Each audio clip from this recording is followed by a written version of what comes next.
who were the Moors who captured the Iberian Peninsula in Europe? What was their relationship to Africa? Hi, welcome to another episode of the Sankofa Pan-African series. Please take a moment to press the subscribe button if you haven't done so. Thank you. Now, starting from around 1300 BC, the history of Northern Africa becomes really complex. For instance, Egyptians record the presence of semi-nomadic groups such as the Berbers or Amazighs in the Maghreb from around the 1300 BC, from around this period. Now, the Maghreb is the area which covers the region of North Africa bordering the Mediterranean Sea. It constituted what in ancient times was sometimes called Africa Minor. And at a point, it was actually part of Moorish-dominated Spain. Now, the Maghreb is the area which currently comprises the Atlas Mountains and the coastal plains of Morocco, Algeria, Tunisia, and Libya. The Maghreb is still peopled by Berbers and Arab ethno-linguistic groups today. Now, the Berbers or Amazighs, as they are sometimes called, are believed to be partly descended from early inhabitants of the region, as recorded by the Egyptians. Due to various waves of migrations and invasions, including invasions by the Phoenicians, Greeks, Romans, Vandals, and Arabs, the area is very genetically and culturally mixed. And those of you who have been following our history of Egypt and neighboring areas will see that there are a lot of comments by present day people from this area who don't want to be really identified as Africans. But the fact of the matter is that they've been there for generations, and they are Africans, whether or not they admit that they are. Now, so, like I said, the area known as the Maghreb, was conquered at various times by various people, Greeks, Romans, Vandals, Arabs, and so it accounts for the fact that DNA today shows a genetic mix, so that sometimes you find that a lot of people there have more in common with these people than they have with people who came from the hinterland Africa. And it's also culturally very, very mixed. It's culturally, there's a lot more there now that links them, people in the Maghreb, to Arabs and all that.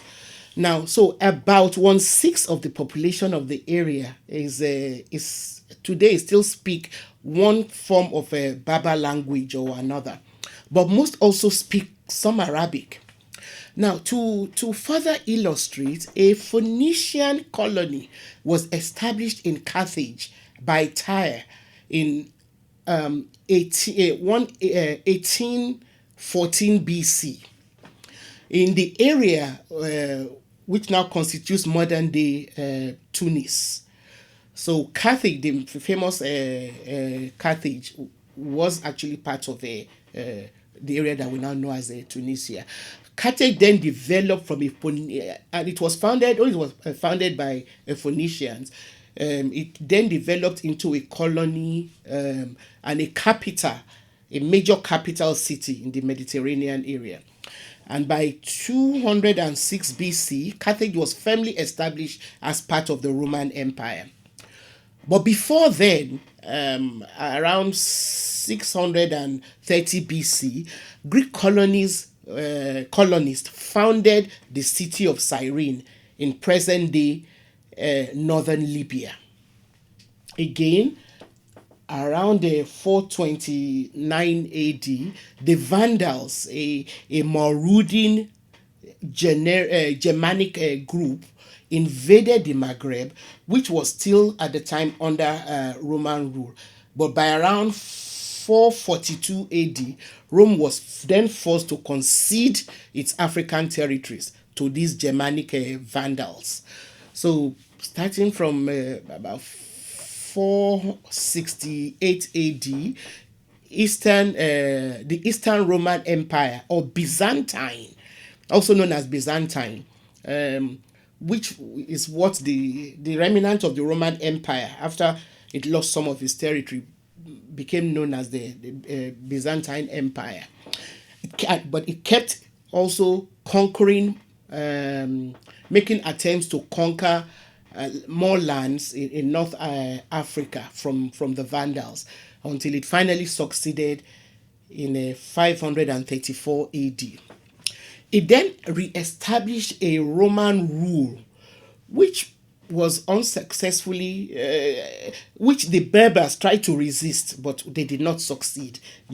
And so the Byzantine Empire then merged its areas of conquest in North Africa with its Spanish conquest into what was then called the Exarchate of Africa. Although most of the period under various colonizers was marked by regional attempts to resist, and religious conflicts and social unrest, the area continued to prosper, surprisingly. It was finally attacked and then conquered in the 698 AD by a Muslim army from Egypt, which sacked Carthage, thereby ending Roman and Christian rule, which is why today we find that almost solidly the majority of countries and populations in northern African area are Muslims. Now, according to P. Salama, Roman domination held sway in North Africa for between 400, a total of 400 and 500 years. Interestingly, it was around this same period that Muslim Moors, who were people of Arab and Berber descent, then crossed the Strait of Gibraltar into the Iberian Peninsula. In a series of raids spanning about 8 years, starting in 711 AD, they progressively conquered Visigoth Christian Hispania. The Visigoths were also a Germanic tribe which had overrun the latter part of the Roman Empire.